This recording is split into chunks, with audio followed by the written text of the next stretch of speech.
Hello बच्चों। तो कैसे हो आप लोग? तो आज नेक्स्ट लेक्चर स्टार्ट करते हैं।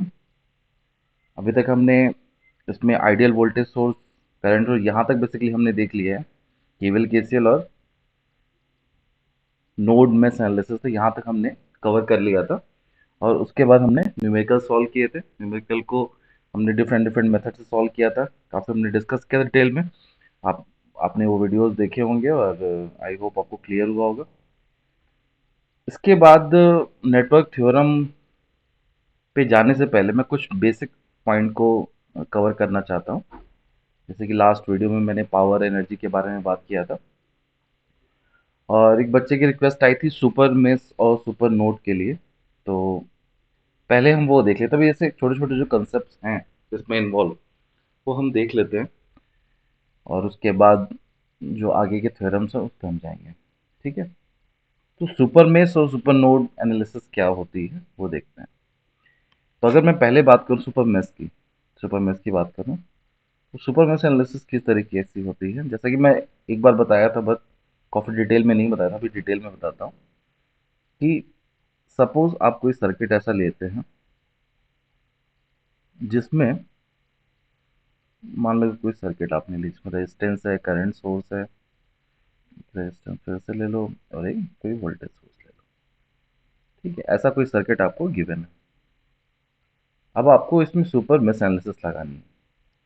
ठीक है, सुपर मैश एनालिसिस लगानी है और इन सबके कुछ वैल्यूज ले लो। जैसे ये लेट सपोज 2 एम्पियर ले लिया, ये 2 ओम ले लिया, ये 1 ओम ले लिया, ये 2 ओम ले लिया और ये कुछ 5 वोल्ट ले लिया, ऐसा कुछ ले लिया। अब आपको सुपर मेश एनालिसिस लगानी है। मेश का मतलब क्या होता है? जैसे मेश एनालिसिस है ना, उसका एक्सटेंडेड वर्जन है सुपर मेश एनालिसिस। मेश में हम क्या करते थे कि दो लूप जो होते थे, जैसे एक लूप ये है, कोई भी आप ऐसा लूप लेते जो क्लोज लूप, जहां से आप स्टार्ट किए वहीं पे आके खत्म किया। तो जैसे इसमें दो लूप हमें दिख रहा है, हमने दो लूप जो है ये ले लिया। जैसे इसमें I1 और I2। ठीक है। अब I1 I2 जब हमने लिया, तो इसमें अभी इसमें जब I1 के लिए हम केवीएल लिखने जाएंगे या मेश का इक्वेशन लिखेंगे, मेश का इक्वेशन बेसिकली क्या है? केवीएल का ही पार्ट होता है। आप क्या मानते हो कि I1 इसमें करंट फ्लो कर रही है, I2 इसमें करंट फ्लो कर रही है। तो मान लो ये लूप 1 है और ये लूप 2 है। ठीक है? तो केवीएल अगर आप लूप 1 के लिए लिखते हैं, कैसे लिखेंगे? आप I1 को हायर मानेंगे, I1 को हायर मानेंगे I2 से। ओके, क्योंकि आप लूप 1 के लिए लिख रहे हैं तो 1 में जो करंट फ्लो कर रही आप उसको हायर लोगे। अब जैसे ही इसको लिखने जाओगे, देखो I1 क्या है, इस ब्रांच में करंट फ्लो कर रही है और I1 का इस ब्रांच में अगर सर्किट देखोगे, सर्किट में क्या है कि 2 एम्पियर करंट सोर्स है। कोई भी करंट सोर्स ऐसा हो सकता है। तो ये करंट सोर्स इसमें करंट 2 एम्पियर डेवलप कर रहा है। तो यहां से एक चीज तो लिख सकते हो, क्योंकि पहली चीज क्या होगी कि I1 की वैल्यू 2 एम्पियर होगी। इतना कह सकते हो। ठीक है। अगर आप अब केवीएल अगर लगाते हो तो क्या लिखोगे? दूसरी चीज केवीएल में, ये 2 एम्पियर जब फ्लो कर रहा है इसमें, तो इसके क्रॉस कुछ वोल्टेज आएगा जो कि ये होगा। तो आप लिखोगे I1 × 2, इसमें करंट फ्लो करेगी। जैसे कि अब मैं इक्वेशन लिखूँ तो क्या लिखूँ? -2 × I1। अभी I1 बाद में पुट करेंगे, बस I1 लिख रहा हूँ। I1 इसमें कैसे करंट लिखोगे? -1 × I1 - I2। -I2 क्यों? करंट I2 इस तरीके से जा रही है, I2 इस तरीके से जा रही है और I1 इस तरीके से जा रही है। तो यहाँ पे आपने इसके लिए वोल्टेज और इसके लिए वोल्टेज लिख दिया। केवीएल में क्या होता है कि तीनों जो भी आपके लूप में वोल्टेज मतलब एलिमेंट आ रहे हैं, उसके क्रॉस वोल्टेज क्या है, उसका समेशन कर देना है और उसको जीरो कर देना है। बट अभी करंट सोर्स के क्रॉस वोल्टेज कितना है वो हमें पता नहीं है, राइट? तो यहाँ पे आपको क्या मानना पड़ता है? इसका एक कोई वोल्टेज मानना पड़ता है। सपोज वो वोल्टेज CS है, voltage across current source. Polarity अपने हिसाब से ले सकते हो। तो यहाँ पे अगर इसको मैं कंप्लीट करूँ तो -2 I1 -1 I1 - I2 और +V CS इक्वल्स टू 0। ये केवीएल हो जाएगा लूप 1 के लिए। और ऐसे ही जब लूप 2 के लिए मैं केवीएल लिखूंगा, लूप 2 के लिए लिखूंगा तो कैसे लिखोगे आप? इसमें कोई दिक्कत नहीं है। जैसे अब ये करंट I2 फ्लो कर रही है, तो -2 × I2 -5 और -1 × I2। अभी हायर हो जाएगा क्योंकि जैसे लूप 2 में जाओगे तो आप ये एज्यूम करोगे कि I2 हायर है, I2 minus I1 equals to 0। ठीक है, आप ये दोनों इक्वेशन सॉल्व कर लोगे। I1 की वैल्यू दी हुई है, आपके बेसिकली अननोन कितने हैं, I1, I2 और VCS, तीन अननोन है और तीन इक्वेशन है, तीसरा इक्वेशन ये हुआ।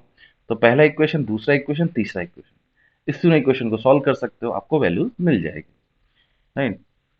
तो मेन चीज इसमें ये है कि आपने जो सुपर मेश की बात की, वो सुपर मेश यहाँ पे ये वाली जो चीज है कि CS जो है करंट सोर्स है, करंट सोर्स के क्रॉस आप वोल्टेज मानते हो, क्योंकि करंट सोर्स, कोई भी सोर्स है जो करंट सोर्स है, उसके क्रॉस वोल्टेज पता नहीं होता है, उसके क्रॉस कितना वोल्टेज है वो हमें पता नहीं होता, वो हमें एज्यूम करना पड़ता है, यही सुपर मेश एनालिसिस हो जाती है। और इसके करंट तो पता होगा, ठीक है, इसी का वैसे वर्षा होता है सुपर नोड। ये पॉइंट क्लियर हुआ होगा ना, मुझे लगता है यहाँ तक तो क्लियर हुआ होगा, क्योंकि ऐसे ही कोई और सर्किट होगा तो आप वहां पे भी लगा सकते हैं, ठीक है। बस वहां पे कभी भी करंट सोर्स इन्वॉल्व हो जाए ना, तो आप उसके एक क्रॉस वोल्टेज नहीं बता पाते हो, तो आप एज्यूम करते हो कि उसके क्रॉस वोल्टेज VCS है एंड तब सर्किट को सॉल्व करते हो, यही सुपर मेश हो जाता है, ठीक है। अगर आप सुपर नोड की बात करूं, सुपर नोड कैसा हो जाएगा कि मान लीजिए कि अभी फिर से एक हम सर्किट ले लेते हैं, यही सर्किट ले लेते हैं जो अभी हमने सॉल्व किया, या कुछ इस तरह से लेते हैं, ऐसा ले लेते हैं, ठीक है। चलो अब आपको नोड नोड लगाना है, सुपर नोड मतलब नोडल एनालिसिस टाइप से लगेगा, ठीक है। नोडल एनालिसिस में क्या करते हैं कि रेफरेंस ले लेते हैं जीरो, इसको करंट मान लो 2 एम्पियर, इसको 1 ओम ले लो, ये 2 ओम ले लो, और ये कुछ 5 वोल्ट ले लो, ऐसा जस्ट एज्यूम कर लो, ये ए नोड हो गया।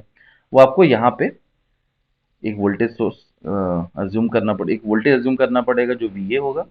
सपोज टर्मिनल ए, इस नोड ए का वोल्टेज VA है। अब यहाँ पे आपको नोडल एनालिसिस लगानी है, तो नोडल एनालिसिस के लिए सबसे पहले आप इसमें ये मानोगे ये हाइयर है, आप मानोगे VA at higher potential, higher या हाईएस्ट पोटेंशियल, क्योंकि जितने भी पोटेंशियल आपके लगे हुए हैं, जैसे ये वोल्टेज जो भी वोल्टेज आपके बन रहा है वो सबसे ज्यादा यही है, आप ये सबसे पहले एज्यूम करते हो। तो जैसे ही आप एज्यूम कर लेते हो कि VA हाइयर है, तो इसका मतलब है कि सारी करंट अब उससे दूर जाएगी, राइट, उससे दूरी जाएगी, मतलब वो करंट सप्लाई करेगा, राइट, उस पॉइंट से, क्योंकि पोटेंशियल जहां हाइयर होता है वहां से लोअर साइड में करंट फ्लो करती है, ठीक। तो अब जैसे कि मैं इसके लिए लिखूं तो क्या लिखूंगा, पहले इसके लिए, तो पहला आएगा VA/2, ये करंट, VA/2 ये करंट आ गया, ठीक है। इसके लिए क्या करंट आएगा, अब देखो इस ब्रांच में जो करंट फ्लो कर रही है वो करंट सोर्स के बराबर ही होगी, क्योंकि करंट सोर्स इस ब्रांच में 2 एम्पियर फ्लो करा रहा है, लेकिन वो डायरेक्शन कैसी है, ऐसी 2 एम्पियर। बट VA से जब आपने हाइयर माना है तो करंट कैसे फ्लो करेगी, ऐसे, तो आप क्या लिखोगे, -2। ये सब हमने कर चुके हैं, लेकिन मैं जस्ट एक बार फिर से बता रहा था। अब इधर क्या लिखोगे करंट, इसमें तो करंट पता नहीं है, कोई भी करंट पता नहीं है। अगर यहाँ कुछ रेजिस्टेंस होता है तो आप बोल लेते हो कि VA-5/R, ऐसा आप बोल देते हो, लेकिन अभी ऐसा यहाँ नहीं है, इसमें कोई रेजिस्टेंस है ही नहीं, तो आपको इसमें कैसे करंट पता कर सकते हो, तो इसमें आपको फिर से करंट मानना पड़ेगा, IVS, वोल्टेज सोर्स, और ये करंट कितना होगा, IVS इक्वल्स टू 0। तो आपको ये बात समझ में आई होगी कि अगर कोई वोल्टेज सोर्स है, ठीक है, ये वोल्टेज सोर्स है, और कहीं ऐसी जरूरत पड़ी कि आपको इसमें करंट या नोडल लगाना पड़ा, बट नोडल आपको क्या बताएगा, इसमें करंट नहीं बता सकता, करंट तभी बता सकता है जब इसमें कुछ रेजिस्टेंस हो, क्योंकि तभी आप लिख सकते हो ना VA minus this voltage divide by R, लेकिन अभी R है ही नहीं, तो आप करंट कैसे निकालोगे, इसलिए ऐसे सिचुएशन में हमें VS का IVS, इसके क्रॉस वोल्टेज, इसके क्रॉस करंट हमें मानना पड़ता है, जैसे हम सिमिलरली उसमें करते थे करंट सोर्स का। करंट सोर्स में क्या, हमें इसके क्रॉस वोल्टेज नहीं पता होता है, तो हम वोल्टेज मान लेते हैं, इसमें करंट नहीं पता हो तो करंट मान लेते हैं, ठीक है। अब आप सोच रहे हो कि दूसरा इक्वेशन कहाँ से आएगा, तो आप ये भी देखो, दूसरा इक्वेशन यहाँ से आ जाएगा, ये 5 वोल्ट जो है वो इसके क्रॉस लगा हुआ है, इसके क्रॉस लगा हुआ है, इसका मतलब ये हुआ कि VA जो है वो कुछ और नहीं है, 5 वोल्ट ही है, ठीक, VA 5 वोल्ट, तो आपके इसके क्रॉस करंट आ जाएगी। मतलब ये तरीका होता है, ये एक सिंपल सा सर्किट है, तो यहाँ पे आपको डायरेक्ट दिख गया, लेकिन कुछ सर्किट ऐसे आएंगे जो आपको इस तरह से सॉल्व करना पड़ेगा। तो इसमें गेट में ऐसा बहुत क्वेश्चन नहीं है सुपर मेश और सुपर नोड से, आपको हमेशा बेसिक से ही डील करने के क्वेश्चन आए हैं। लास्ट में हमने देखे ही क्वेश्चन, जितने क्वेश्चन आपने देखे वो कैसे थे कि मतलब आपको बेसिक से लगाने थे, वोल्टेज करंट और यहाँ वहाँ आपको निकाल लेना था, राइट। तो ये पॉइंट क्लियर हुआ होगा। जहां वोल्टेज है वहां करंट नहीं पता, और जहां करंट है वहां वोल्टेज नहीं पता, तो हमें उसको सुपर मेष और या सुपर नोड में कन्वर्ट करना पड़ता है। ठीक है। तो अब आगे चलते हैं, सॉरी। अब बात करते हैं कि पावर एब्जॉर्ब और पावर डिलीवर क्या होता है। ये एक बहुत कॉमन सा क्वेश्चन है जो गेट में पूछा जाता है या कहीं भी किसी भी एग्जाम में आपसे पूछा जाएगा। तो पहली चीज, पावर क्या होता है। पावर की हम बात करें, पावर और एनर्जी दो चीजें होती है, पावर और एनर्जी। तो एब्जॉर्ब और डिलीवर की बात तो एक है ही, लेकिन पावर, जैसे मान लो कोई भी एलिमेंट है, ये कोई भी एलिमेंट हो सकता है, इलेक्ट्रिकल एलिमेंट की मैं बात करता हूँ। ये एलिमेंट सपोज एक्स है, x can be any electrical element. जैसे इलेक्ट्रिकल एलिमेंट मतलब कि ये ये एक वोल्टेज सोर्स हो गया, वोल्टेज सोर्स हो गया, एक करंट सोर्स हो गया, एक रेजिस्टेंस हो गया, एक इंडक्टेंस हो गया, कैपेसिटेंस हो गया, एक डायोड हो गया, कुछ भी इलेक्ट्रिकल इलेक्ट्रॉनिक्स, कुछ भी डायोड हो गया। ठीक है। कोई करंट डिपेंडेंस हो, ये आपका डिपेंडेंट हो या इंडिपेंडेंट हो, या ये भी करंट सोर्स इंडिपेंडेंट हो या इंडिपेंडेंट हो। तो कैसा भी एक एलिमेंट है, बस आप ये सोचो उसके एलिमेंट, कोई इलेक्ट्रिकल एलिमेंट है। ठीक है। इसमें कुछ करंट फ्लो करेगी, क्योंकि इलेक्ट्रिकल है तो करंट फ्लो कराएगा, और इसके क्रॉस कुछ वोल्टेज होगी, वी। करंट होगा तो एक डायरेक्शन होगा, और वोल्टेज है तो एक पोलैरिटी होगी, प्लस माइनस ऐसे भी हो सकती है। करंट इसका ऐसे भी हो सकती है, दोनों सिचुएशन उल्टा वाइस वर्सा भी करंट। ठीक है। अब करंट का कुछ प्रोफाइल होगा, वो टाइम के साथ वेरी कर रहा हो, वोल्टेज का प्रोफाइल होगा वो टाइम के साथ वेरी कर रहा हो। बिल्कुल ध्यान से समझिएगा, वोल्टेज का भी प्रोफाइल होगा और करंट का भी प्रोफाइल होगा। जैसे मैं इन जनरल बातें कर रहा हूँ, हो सकता है ये करंट, अभी हमारा करंट क्या है, 2 एम्पियर, 2 एम्पियर मतलब कांस्टेंट डीसी करंट जा रहा था। हो सकता है कल को एसी करंट हो, या कुछ ऐसा कुछ स्टेप करंट हो, कुछ भी एक एट रैंडम करंट हो सकता है, कुछ वोल्टेज भी एट रैंडम हो सकता है, कुछ ऐसा वोल्टेज हो। तो कहने का मतलब क्या है कि ये ऐसा वोल्टेज जो टाइम के साथ वेरी कर रहा है, हो सकता है टाइम के साथ कांस्टेंट भी हो तो डीसी बोल देंगे, टाइम के साथ वेरी कर रहा है तो वो एक एसी वोल्टेज हो सकता है। तो टाइम के साथ कोई वोल्टेज है जो वेरी कर रहा है, और करंट है जो वेरी कर रहा है, वो आईटी और बीटी इन जनरल मैं लिख रहा हूं। तो इसमें पावर क्या आएगा, पावर कैसे कैलकुलेट करोगे। वोल्टेज का जो टाइम के साथ इक्वेशन है उसको मल्टीप्लाई करोगे करंट का जो टाइम के साथ इक्वेशन है उसके साथ, और उसको इंटीग्रेट कर दोगे डीटी के respect में। ये क्या बताएगा, बेसिकली पावर नहीं, ये आपको एनर्जी दे देगा। अगर आप केवल इन दोनों को इंटीग्रेट करते हो, ये आपको एनर्जी दे देगा। ठीक है। और अगर आप इसको we T, I T, D T को किसी टाइम पीरियड में करते हो, किसी टाइम पीरियड में इसको इंटीग्रेट करो, सपोज आपका वी और आई एक पीरियोडिक सिग्नल है, आप उसको टाइम पीरियड में अगर इंटीग्रेट करते हो और 1 अपॉन टाइम पीरियड से मल्टीप्लाई कर देते हो, तो ये आपको क्या देता है, पावर। ठीक है। ये देता है पावर। तो एसी डीसी के लिए अलग अलग होगा, कोई और रैंडम सिग्नल हो उसके लिए भी अलग होगा। ठीक है। अब मान लो कि अभी तो हमने डीसी के बारे में पढ़ा है, राइट, अभी तो हम डीसी के बारे में पढ़े हैं। तो डीसी, फॉर डीसी क्या होगा, फॉर डीसी क्या होगा। मैं अगर पावर की बात करूं, एनर्जी की बात करूं, एनर्जी की बात कैसे करेंगे, energy, energy equals to integration V, V constant है, टाइम के साथ वेरी नहीं कर रहा है तो उसकी कुछ वैल्यू वी आएगी, और आई आएगी और dt आएगी, ऐसा होगा, दोनों कांस्टेंट होंगे। तो तुम्हारा वी भी क्या होगा, एक कांस्टेंट, और आई भी क्या होगा, एक कांस्टेंट। दोनों कांस्टेंट होंगे, और v इंटू आई बाहर आ जाएगा और इंटीग्रेशन dt चला जाएगा। अब dt का जब इंटीग्रेशन करते हो तो क्या होता है, बेसिकली ये टाइम का फंक्शन हो जाता है। जैसे जीरो से टी तक अगर मैं इंटीग्रेट करूं, किसी टाइम जीरो से जब स्विच ऑन किया, या जिस टाइम पे आप इसमें करंट फ्लो करा रहे हो वहां से शुरू किया, तो ये क्या हो जाएगा, जीरो से किसी टाइम टी के लिए, तो वी आई टी, इस तरीके से लिख सकते हो। और अगर यही पावर आप कैलकुलेट करते हो, पावर क्या होता है, basically D of energy divide by D T.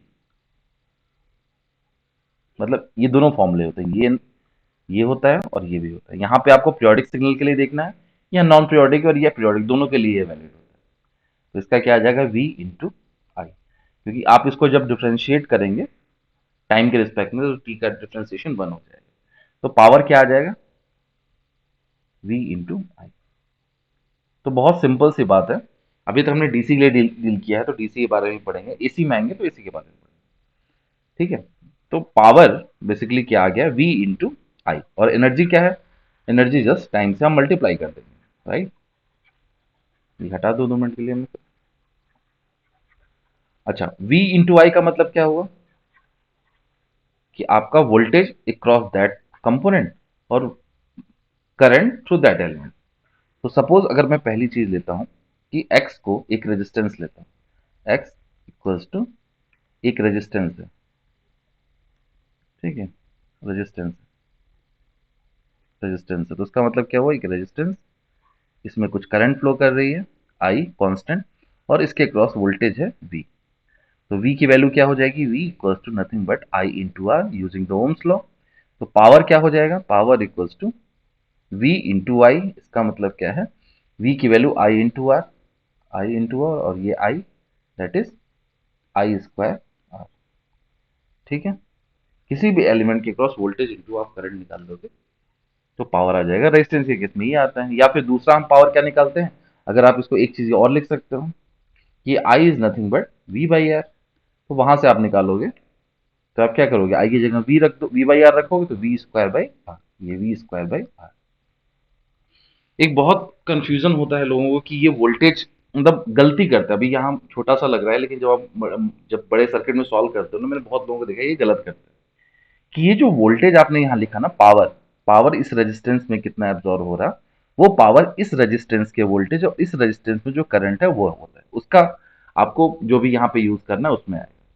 तो अगर मैं पावर ऑफ रेजिस्टेंस पूछ रहा हूँ तो वो रेजिस्टेंस अक्रॉस वोल्टेज, मतलब इस रेजिस्टेंस के क्रॉस जो वोल्टेज है वो आप लोगे और डिवाइड बाई आर करोगे। ये बहुत ध्यान देने वाली बात होती है कि वोल्टेज जो होता है वो रेजिस्टेंस के क्रॉस होता है, ना कि पूरे सर्किट के, जो भी सर्किट होता है उसके क्रॉस नहीं, इस रेजिस्टेंस में कितना पावर है ये आपको निकालने के लिए इस रेजिस्टेंस का वोल्टेज लेना पड़ेगा।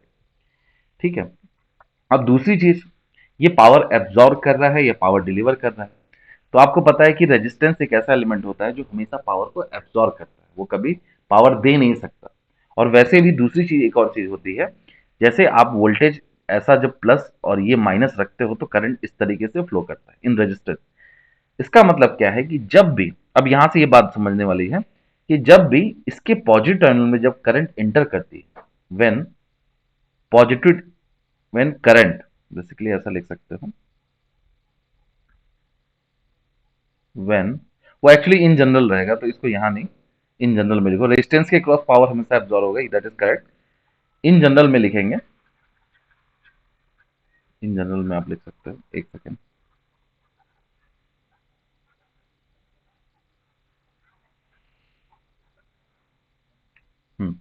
इसमें ऐसा लिख सकते हो कि पहला case, when current enters in positive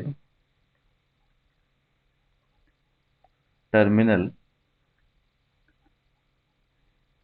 of element, then power is absorbed by that element।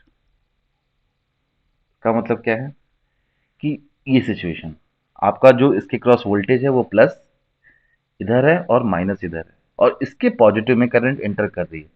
तो ये भी जो भी एलिमेंट है, करंट वोल्टेज या जो भी रेजिस्टेंस, ये जितने में से कोई भी एलिमेंट हो, ये पावर एब्जॉर्ब कर रहा है।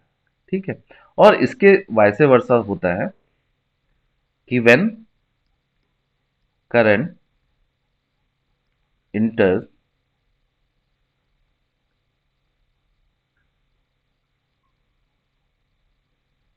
in negative terminal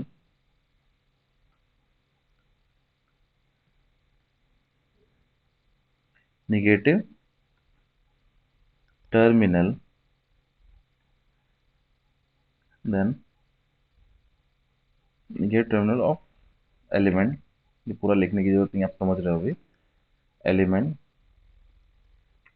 then power deliver.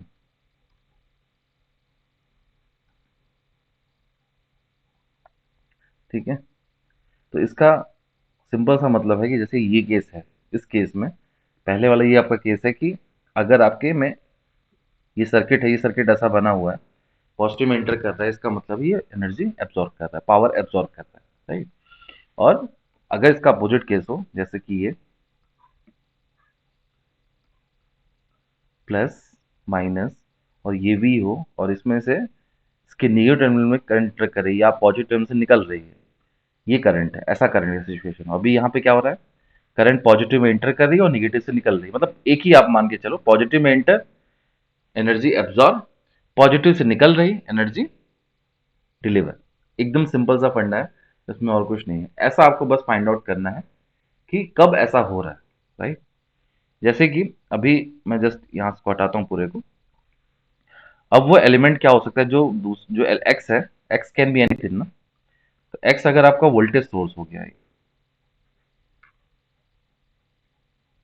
Voltage source हो गया, इसका मतलब क्या है, एक वोल्टेज सोर्स ऐसा, तो वोल्टेज सोर्स में तो ये पॉजिटिव होगा, ये नेगेटिव हमेशा होता है। तो अगर इसमें करंट कुछ ऐसा आया, आई, तो ये पावर क्या कर रहा है, डिलीवर कर रहा है। और दूसरा अगर ऐसा केस आ गया जिसमें करंट ऐसे जा रही है, तो ये प्लस और ये माइनस, अभी इसमें पॉजिटिव इंटर कर रही है तो पावर एब्जॉर्ब कर रही है। ठीक है, सिंपल सा मतलब। तीसरा केस क्या बनेगा, अगर करंट सोर्स हो कोई, एक्स जो है वो करंट सोर्स हो गया, करंट सोर्स। तो करंट सोर्स में ऐसा, ये आपका करंट है, करंट ऐसे निकल रही है, इसके क्रॉस जो वोल्टेज है कुछ ऐसा है, तो ये क्या कर रही है, पावर डिलीवर कर रही है, राइट। अगर यही आपका करंट सोर्स है और इसका ये पॉजिटिव नहीं नेगेटिव है, और ये पॉजिटिव है, पॉजिटिव में यानी कि करंट क्या हो रही है, इंटर कर रही है, तो ये एब्जॉर्ब कर रहा है। सेम ऐसे ही केस आपका, अगर आपका रेजिस्टेंस के अलावा इंडक्टेंस है या कैपेसिटेंस है, उसमें भी यही सेम केस होगा।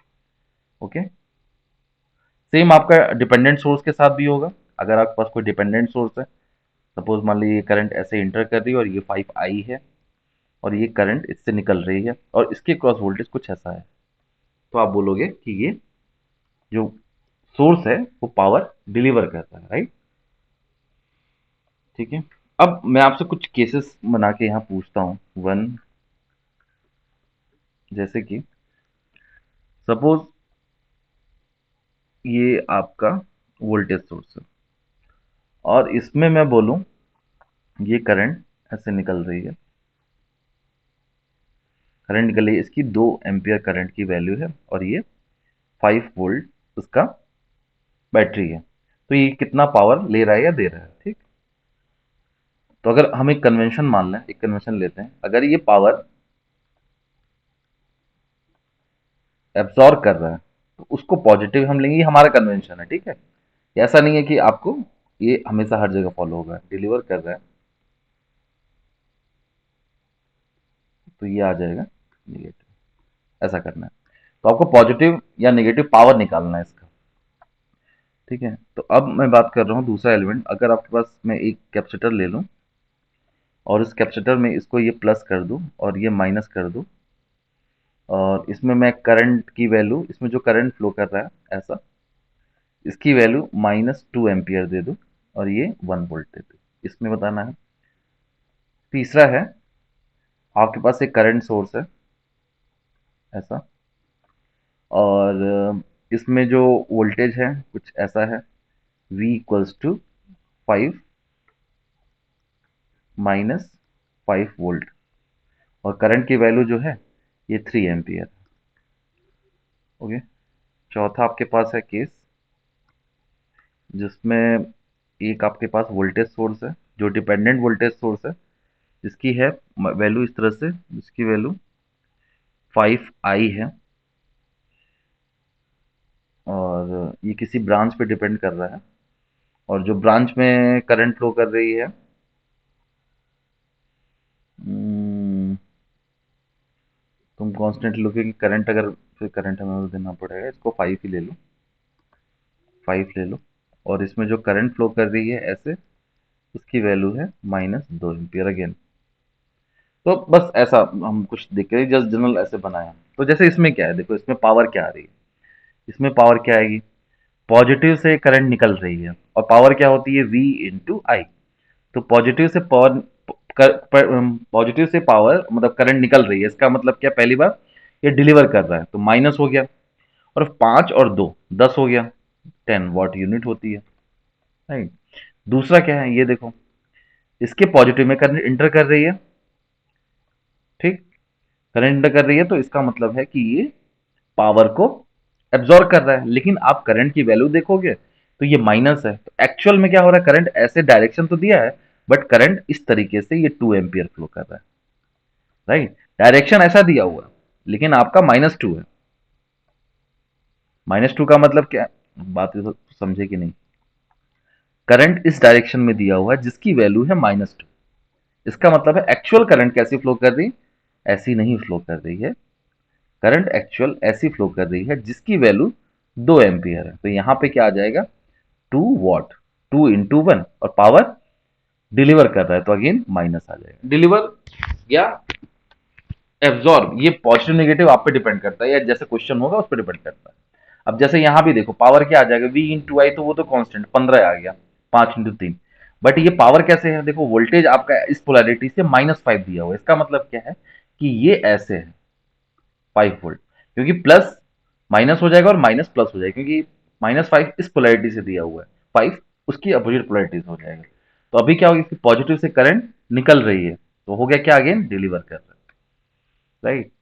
अब इसमें क्या हो रहा है, इसमें देखो, ये 5 वोल्ट की बैटरी हुई, और इसमें करंट क्या है, 2 एम्पियर से इंटर कर रहा है, -2 एम्पियर, -2 एम्पियर मतलब करंट ऐसे नहीं होगी, इसके अपोजिट डायरेक्शन में होगी करंट, एक्चुअल करंट जो होगी ऐसे होगी, भले ही आपको -2 दिया हो, लेकिन एक्चुअल करंट इस तरीके से फ्लो होगी।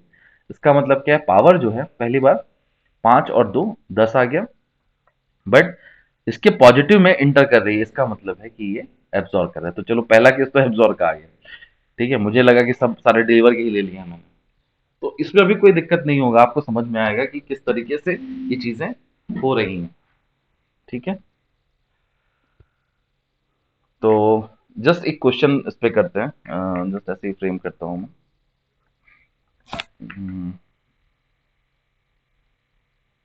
रेजिस्टेंस ले लो, यहाँ पे एक करंट सोर्स, एक रेजिस्टेंस, एक वोल्टेज सोर्स,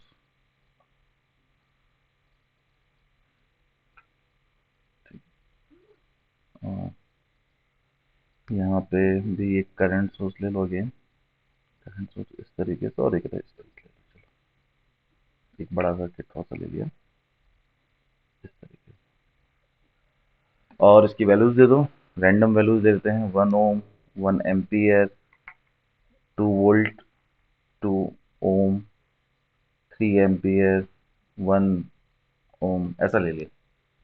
तो आपको ये बताना है कि जैसे कि एलिमेंट कितने हैं इसमें, एक, इसको 1 ओम, थोड़ा रेजिस्टेंस को हम चेंज कर ले, ये 4 ओम कर लेते हैं, ठीक है, सारी वैल्यूज अलग अलग होगी। तो आपको ये बताना है कि इसमें से कौन सा एलिमेंट पावर ले रहा है और कौन सा एलिमेंट दे रहा है। ट्रस्ट मी, आप अगर ये क्वेश्चन करते हो ना, तो आपको पहली बात तो सर्किट क्लियर होगा, सर्किट और भी क्लियर होगा, जैसे कि कैसे सॉल्व करना है। उसके बाद आपको पावर का कंसेप्ट क्लियर होगा कि कौन पावर ले रहा है, कौन सा पावर दे रहा है। तो जैसे इसमें देखो, 1 2 3 4 5 6, 6 एलिमेंट्स टोटल है। तो 6 एलिमेंट्स में आपको पावर ले रहा है, दे रहा है, आपको ये देखना है, एब्जॉर्ब कर रहा है, डिलीवर कर रहा है, क्या कर रहा है वो देखना है, राइट। सबसे पहले हमको जानने के लिए क्या करना पड़ेगा कि उसके क्रॉस वोल्टेज, एवरी एलिमेंट के क्रॉस वोल्टेज एंड करंट को फाइंड आउट करना पड़ेगा, राइट। सबसे पहले हम बात करते हैं करंट और वोल्टेज की।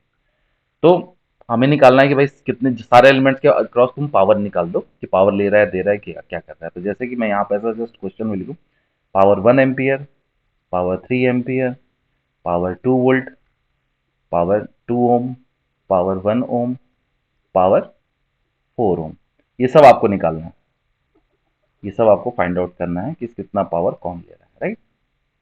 एक अच्छा क्वेश्चन होगा, मतलब इंटरेस्टिंग, जस्ट प्रैक्टिस के लिए, प्रैक्टिस आप करोगे तो इस तरीके से करोगे।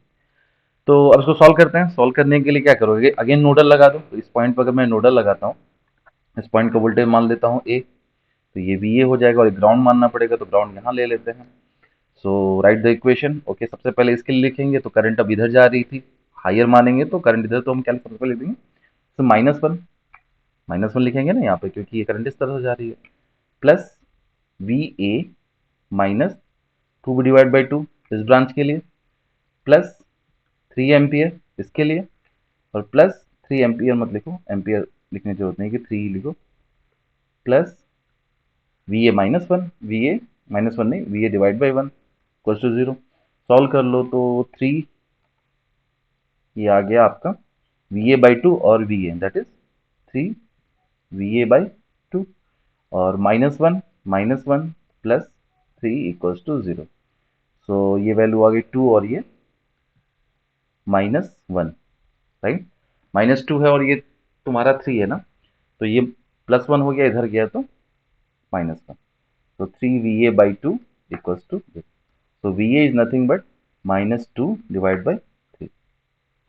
ये आपका VA की वैल्यू आ गई। VA नेगेटिव आया, कोई बात नहीं, VA नेगेटिव आया, इसकी वैल्यू कितनी है, ये हमने जब 0 माना था, तो ये वैल्यू कितनी आई है, -2/3, मतलब 0.67। ठीक है, तो अब क्या करते हैं, अब चलो सबसे पहले हम सब में करंट और वोल्टेज निकाल लेते हैं। तो इसमें कितना वोल्टेज है, इस करंट सोर्स के क्रॉस कितना वोल्टेज है, तो आप देखो ये जीरो है और ये माइनस पे है, तो इसका मतलब क्या हुआ कि ये जीरो पे है और ये माइनस पे है, -2/3। इसका मतलब ये हुआ कि आपका ऑब्वियस है, निगेटिव क्या होता है, जीरो से कम होता है, तो ये लोअर पोटेंशियल पे है और ये हायर पोटेंशियल पे, राइट, ऐसा हुआ। निगेटिव का मतलब इस तरीके से होगा।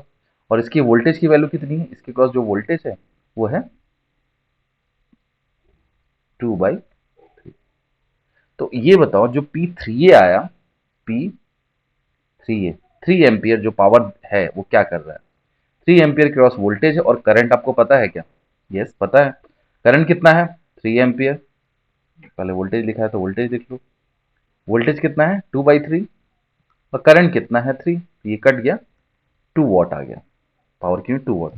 लेकिन ये पावर ले रहा है या दे रहा है, एब्जॉर्ब कर रहा है या डिलीवर कर रहा है, तो देखो इसके, ये 3 एम्पियर करंट तो इस तरीके से फ्लो होगा, और पॉजिटिव से 3 एम्पियर करंट निकल रहा है, इसका मतलब क्या होगा कि ये पावर डिलीवर कर रहा है, तो हम क्या लिखेंगे, 3 वॉट डिलीवर, राइट। अब दूसरा एलिमेंट देखते हैं, दूसरा एलिमेंट कौन सा है, चलो रेजिस्टेंस का देख लेते हैं, रेजिस्टेंस P1 ओम, P1 ओम के क्रॉस, तो 1 ओम के क्रॉस वोल्टेज क्या है, 1 ओम के क्रॉस वोल्टेज आपका यहाँ पे ये पॉजिटिव और ये निगेटिव है, ऑब्वियस है, ये जीरो हायर है और ये लोअर है। इसका मतलब क्या हुआ, इसमें कितनी करंट आई, करंट कैसे फ्लो होगी, इसमें करंट इस तरीके से फ्लो होगी, higher to lower potential, right. तो ये कितना आ गया बेसिकली आपका करंट, करंट इसमें जो फ्लो होगी वो होगी V/R, और V कितना है 2/3/1, मतलब 2/3 एम्पियर फ्लो कर रही है। तो पावर कितना हो गया, पावर कितना, वोल्टेज कितना है इसके क्रॉस 2/3, करंट कितना है, मतलब ये V हो गया और इंटू आई हमें करना है, मैं लिख देता हूँ, और करंट कितना है 2/3, तो ये आ गया 4/9। 4/9 का मतलब कि पावर एब्जॉर्ब कर रहा है या पावर डिलीवर कर रहा है, तो resistance is always absorbing the power, इसमें कोई सोचना ही नहीं है, पॉजिटिव नेगेटिव कुछ नहीं देखना है। ठीक है, आप देखोगे तो भी वही आएगा, देखो इसमें अगर करंट जो है, मैंने बोला ना पॉजिटिव से एंटर करिए, पॉजिटिव में एंटर करिए, तो पावर एब्जॉर्ब ही कर रहा है, तो हम यहाँ लिखेंगे P1 ओम क्या आ गया, 4/9 पावर एब्जॉर्ब कर रहा है, राइट, एब्जॉर्ब कर रहा है। नेक्स्ट एलिमेंट देखते हैं, नेक्स्ट एलिमेंट कौन सा देखें, ये देखते हैं, इसमें कितना करंट आएगा, इसमें देखो, अगर मैं इस करंट की बात करूं, ये करंट आपका लेट सपोज करंट ले लो I2, ये करंट I2 है, तो इसका मतलब ये हुआ कि अगर मैं यहाँ पे केवल फिर से लगाता हूं तो क्या लिखूंगा, VA ऐसे लिखूंगा, VA -2/2 Om equals to I2, क्योंकि डायरेक्शन में करंट की ऐसे माना है, तो वी ए को हायर लिया, ठीक है। अब वी ए की वैल्यू डाल दो, यही मैंने इक्वेशन यूज किया जो यहाँ पे यूज किया, सेम इक्वेशन है। -2/3 -2 डिवाइड बाई 2, ये कितना आ गया, 236 माइनस 6 + 2 दैट इज 8/3/2 मतलब -8/6, यानी कि माइनस आ गया 4/3। यानी कि I2 जो फ्लो कर रहा है वो 2/-4/3 है। व्हाट डज इट मीन, का मीन्स है 4/3, यानी करंट आपकी ऐसे फ्लो कर रही है, करंट इस तरह से फ्लो कर रही है। तो P2 ओम क्या आया, अगेन आपको बोलूं कि I² R लगा सकते हो, तो I2² इंटू आर ये लगा दो, तो I कितना है -4/3 का स्क्वायर इंटू आर, आर की वैल्यू कितनी है 2, तो आ गया 16/9 इंटू 2 दैट इज 32/9। तो अगर मैं P2 ओम लिखूं, इसका मतलब क्या है 32/9। ये पावर क्या करेगा, ये भी एब्जॉर्ब करेगा, पावर एब्जॉर्ब करेगा क्योंकि रेजिस्टेंस क्या करती है, पावर एब्जॉर्ब करती है। अच्छा, अभी करंट जो आई उसमें कैसे आई, करंट आपने निकाला, करंट की वैल्यू -4/3 आई थी, राइट। तो एक बार आगे देखते हैं, करंट इसमें -4/3 आया था, यानी कि जो भी आप डायरेक्शन करंट इसमें लिए थे I2, करंट ऐसे नहीं फ्लो कर रही, कैसे फ्लो कर रही, करंट एक्चुअल में कुछ ऐसा फ्लो कर रही है, इस तरीके से, और इसकी वैल्यू कितनी हो जाएगी 4/3, ना कि -4/3। अब देखो ये जो करंट है वो करंट इससे भी निकल रही है, यानी कि पावर अगर 2 वोल्ट के क्रॉस में देखूं तो क्या दूंगा, वोल्टेज दैट इज 2, करंट 4/3 यानी कि 8/3। और ये पावर दे रहा है कि ले रहा है, ऑब्वियस है, देखो पॉजिटिव टर्मिनल से ये पावर निकल रही है, मतलब करंट निकल रही है, इसका मतलब पावर ये डिलीवर कर रहा है। तो हम लिख सकते हैं कि P2 वोल्ट इक्वल्स टू 8/3, ये पावर क्या कर रहा है, ये पावर डिलीवर कर रहा है, राइट। इसको थोड़ा हटा दो, ये भी पावर डिलीवर कर रहा है। बाकी अब कौन सा बचा, इधर के एलिमेंट बचा, तो इधर देख लेते हैं, ये अभी हटा देते हैं यहाँ से, ये 2 लिखते हैं, कोई बात नहीं। अब इधर देखो, इसमें क्या हो रहा है, अब देखो इसमें करंट कितनी फ्लो फ्लो करेगी 1 एम्पियर, यानी कि यहाँ से भी करंट 1 एम्पियर, इस रेजिस्टेंस से भी करंट 1 एम्पियर। तो अगर मैं P4 ओम के क्रॉस निकालू, क्या लिखूंगा I²R, तो I क्या है 1, 1 का स्क्वायर इंटू 4, यहाँ फिर से लिख देता हूँ, 4 ओम क्या होगा I²R, तो I कितना है 1² इंटू आर की वैल्यू 4, तो ये 4 आ गया, और ये क्या करेगा, रेजिस्टेंस है तो पावर एब्जॉर्ब करेगा, तो 4 आया ये एब्जॉर्ब, ठीक है यहाँ तक। चलो अब इसके आगे बढ़ते हैं, अब ये सर्किट देखते हैं, अब हमें इस सर्किट में यहाँ का ऐसा मैं अलग से बना रहा हूँ, ये ए है और ये आपका ग्राउंड है, और इस ये थोड़ा आपको समझना है, क्योंकि एक करंट सोर्स के क्रॉस आपको वोल्टेज निकालना है, क्योंकि अभी वोल्टेज हमें पता नहीं है ना इसका, करंट सोर्स के क्रॉस करंट पता होती है, वोल्टेज नहीं पता होती है, लेकिन आपको इसका वोल्टेज पता है, ये 1 एम्पियर है और ये करंट 1 एम्पियर से फ्लो कर रही है, इसका मतलब ये हुआ कि यहाँ पे आप 1 एम्पियर के हिसाब से करंट इस तरह से 1 एम्पियर फ्लो करे, यानी कि प्लस और माइनस इसके क्रॉस 4 वोल्ट आ गया, आई इंटू 4 ओम है, 4 ओम और 1 एम्पियर इसमें करंट फ्लो करे, तो 4 वोल्ट आ गया, और इसके क्रॉस जो वोल्टेज है वो इस तरीके, ये जीरो है, और इसके क्रॉस वोल्टेज कुछ इस तरीके से है वी ए, तो आप क्या लिखोगे माइनस, ऐसा लूप अगर हम लगाते हैं, और इसके क्रॉस वोल्टेज हमें लेना पड़ेगा ना, माइनस वी सी एस ले लो, अगेन जैसे हम लेते थे अभी तक, -2/3 minus V C S plus 4 = 0, केवल ही लगाया, 2/3 ये आपका माइनस वी सी एस और -4, तो वी सी एस इधर लगा दो, और ये 4 - 2/3 कर दो, 4 - 2/3, तो चाहते हैं 12 - 2, 10/3, यानी कि VCS की वैल्यू आ गई आपकी 10/3 विद दिस पोलैरिटी, देखो पॉजिटिव आया ना, तो एक्चुअल में भी जो आपने माना है, अगर ये पॉजिटिव आया इसका मतलब जो आपने माना है, इसको प्लस माना था और इसको माइनस माना था, दोनों सेम आया, इसका मतलब है कि अब इसमें क्या हो रहा है, इसमें क्या हो रहा है, करंट ऐसे जा रही है, करंट जो आपका फ्लो कर रही है इस तरीके से 1 एम्पियर, पावर हमें निकालना है 1 एम्पियर के क्रॉस, तो वोल्टेज कितना आया 10/3, करंट कितना है 1, ओके। अब 10 into one that is 10/3 what, लेकिन ये पावर एब्जॉर्ब कर रहा है या डिलीवर कर रहा है, तो देखो पॉजिटिव में से करंट निकल रही है, तो पावर 1 एम्पियर का जो आया वो क्या है, पावर 10/3 डिलीवर। ठीक है, ये पॉइंट क्लियर, ये थोड़ा सा यहाँ कंफ्यूजन होता है, इसलिए मैं इसको थोड़ा अलग से सर्किट बना के भी बताया कि हमें अगर रेजिस्टेंस जो आपका, सॉरी, ये जो करंट सोर्स होता है, करंट सोर्स के क्रॉस वोल्टेज निकालना एक इंपॉर्टेंट चीज होती है। अगर आपने वो नहीं निकाला सही से और सही पोलैरिटी नहीं ली तो आपका प्रॉब्लम हो जाएगा। तो अगर मैं इस सर्किट की बात करूं, टोटल सर्किट की, तो नेट पावर क्या होगा, नेट पावर क्या होगा, नेट पावर, अच्छा अभी वही हम करते हैं, डिलीवर को हम क्या लेते हैं, पॉजिटिव, और एब्जॉर्ब को निगेटिव, जो भी आप ले सकते हो, दोनों का अपोजिट लेना है बस। जस्ट मैं ऐसा लेता हूं, जस्ट मानता हूं मैं, तो पावर डिलीवर कर रहा है तो ये +3 आ गया, एब्जॉर्ब कर रहा है तो -4, भाई सारे को मैं ऐड कर, जितने भी है ना इस सबको मैं ऐड कर रहा हूं, जितने भी पावर आए इस पूरे सर्किट में इंडिविजुअल पावर को ऐड कर रहा हूं। Absorb -32/9, deliver +8/3, absorb -4, deliver +10/3। ठीक है, तो इनका नेट पावर कितना आना चाहिए, नेट पावर आना चाहिए, नेट, तो इनको ऐड कर देते हैं, तो 3, 8/3 और 10/3, 10/3 कितना हो गया, 10/3 और 8/3, 18/3/3, दैट इज 6, और 3 that is 9, -32 4 36/9, 36/9 -4, 9 -8, that will be 1।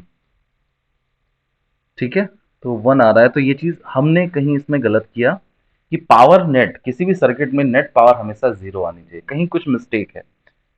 तो जस्ट 2 मिनट मुझे दो, पहला ही देखते हैं, पहला क्या है, 3 एम्पियर का पावर 3 वॉट, 3 एम्पियर हमने इसका निकाला था, तो वोल्टेज कितना था, 2 बाई, ओके देखो पहले में हमने मिस्टेक मिल गया, ये हमने यहाँ पे मिस्टेक किया हुआ है, जो पावर 3 ये है वो क्या है, वोल्टेज कितना है इसका, इसका वोल्टेज है 2/3, और करंट कितना है 3, तो ये जब कैंसिल होगा तो ये आ जाएगा 2 वॉट, बाकी सब सही है आपका, ये 2 आएगा, ये मैंने गलत शायद यहाँ लिख दिया होगा बस, तो 2 वॉट आया, 2 वॉट का मतलब क्या है कि यहाँ पे ये नहीं रहेगा, यहाँ पे 3 की जगह 2 आ जाएगा, तो बेसिकली जब 2 लिखोगे आप, फिर से ऐड करोगे 2 और 6 दैट इज 8, और -8 दैट विल बी 0, तो net power will be always 0, मतलब इस सर्किट में कोई भी पावर बाहर से नहीं आ रही है, अगर इसमें जितना भी पावर जो भी ले रहा है दे रहा है वो हमेशा बराबर होगा, मतलब power absorb equals to power deliver in a circuit, ये ऑलवेज होगा। इसको ही आगे चल के आप पढ़ोगे, जिसको हम टेलीगन्स थ्योरम कहते हैं। ठीक है, टेलीगन्स थ्योरम कहते हैं, जिसको हम नेटवर्क थ्योरम में पढ़ते हैं, कि किसी भी सर्किट में जो भी पावर है, जो भी सर्किट पावर ले रहा है, जो दे रहा है, वो सब आपस में बराबर होते हैं, वो सर्किट हमेशा इक्विलिब्रियम में रहता है, राइट।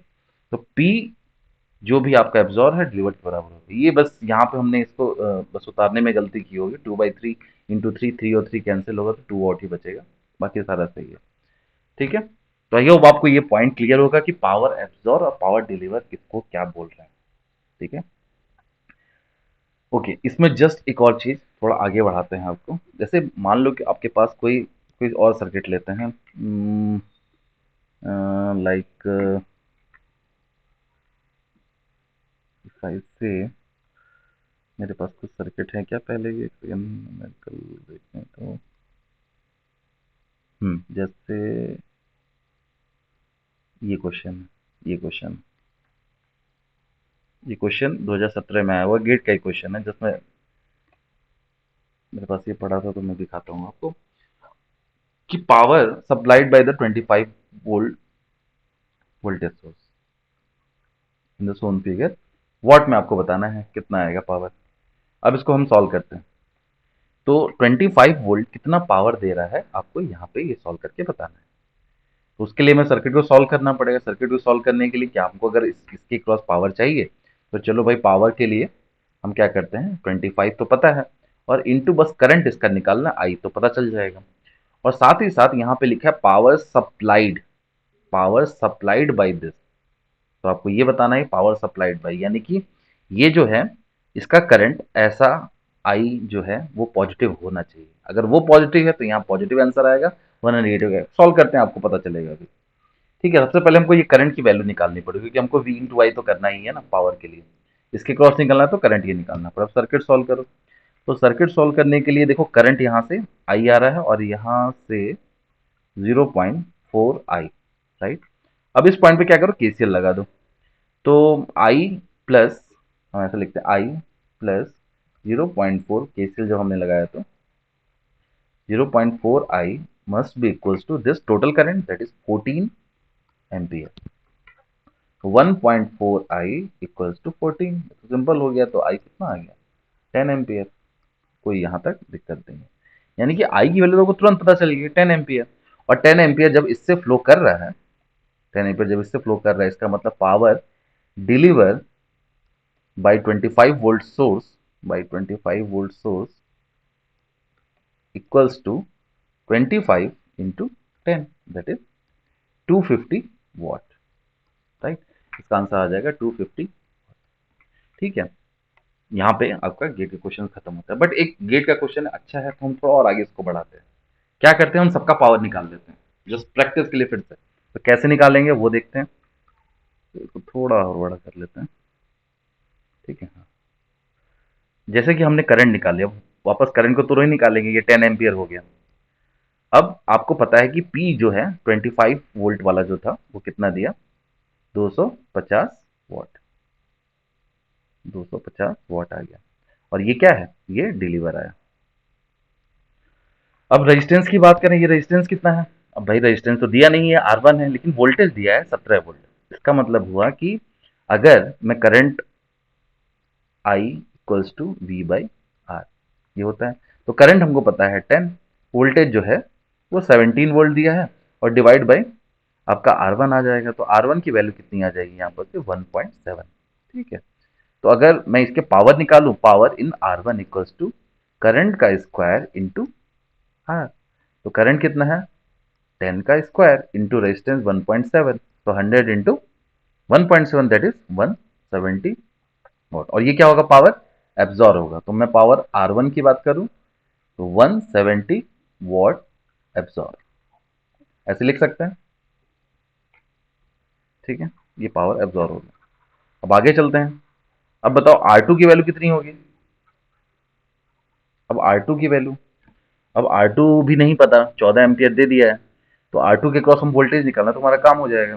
ठीक है, तो R2 के क्रॉस वोल्टेज निकालने के लिए इस सर्किट में आप क्या करो, एक बार केवीएल लगा दो। इस सर्किट में जैसे ही केवीएल लगाओगे तो क्या मिलेगा आपको, भाई 25 वोल्ट ये minus 17 volt minus, let suppose इसको VR2 ले, इसके क्रॉस जो वोल्टेज है वो VR2 ले लेते हैं। तो minus VR2 equals to 0। So VR2 is nothing but 25 minus 7, तो 5 और 3 दैट इज 8 वोल्ट। तो VR2 आपका आ गया 8 वोल्ट।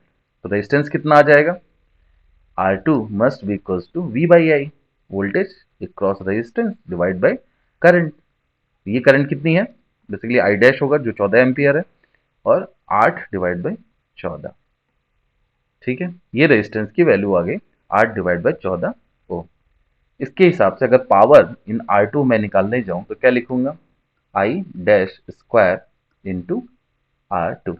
आई डैश कितना है, या फिर आई वी इंटू आई भी कर सकते हो, उसमें भी कोई दिक्कत नहीं है। ठीक है, आई स्क्वायर आर कितना होगा, आई कितना है आपका यहाँ पे 14, तो 14 स्क्वायर जो रेजिस्टेंस 8 डिवाइड बाई 14।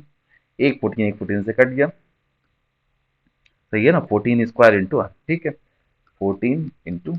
ठीक है, तो ये कितना आ जाएगा, 80 और 8 चौक 32, 32 मतलब, और 112 आ जाएगा वॉट। आई थिंक यही आएगा, 80 और 8 चौक 32।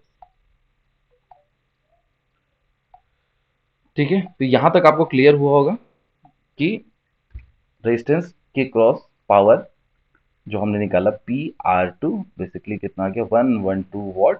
और अगेन ये क्या होगा, रेजिस्टेंस है तो एब्जॉर्ब करेगा। देखो गेट के क्वेश्चन तो आते हैं, ऐसे आया, लेकिन आप वहीं एक क्वेश्चन से कई क्वेश्चन है। अब ये अगर आप इस तरीके से सॉल्व करते हो तो एक कॉन्फिडेंस आपको अलग लेवल पे आएगा। ठीक है, तो एक गेट के क्वेश्चन को उठा के इतना उसके अंदर रगड़ दो, कल को कुछ पूछे तो भी। अब रेजिस्टेंस कैसे निकालना है, क्या करना है, जो भी चीजें हैं, ऑल आर क्लियर, राइट। अब ये वोल्टेज इसके क्रॉस जो था, ये प्लस और ये माइनस, जो वोल्टेज आया था, कितना आया था, हमने 8 वोल्ट आया था, राइट। 8 वोल्टेज 25 17, 8 वोल्ट आया था। अब ये 8 वोल्ट देखो, इसके क्रॉस भी तो है, अब हमको इसके पावर निकालना है, तो इसके क्रॉस भी वोल्टेज कितना है, 8 वोल्ट ही तो है।